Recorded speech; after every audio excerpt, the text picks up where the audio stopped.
This is your angel numbers, and if you're seeing these numbers, this is what it means.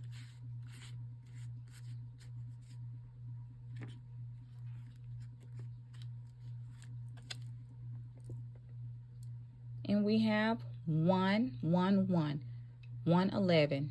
Look for that on your clock as well, and make a wish when you see it.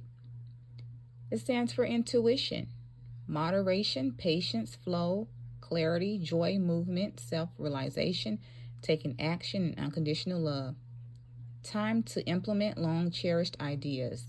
You're on the right track toward making your dreams and visions a reality. The right people, circumstances, and resources are being sent your way. Happiness and new opportunities are at hand. Trust in the process. Divine intervention is also going to help you here. So trust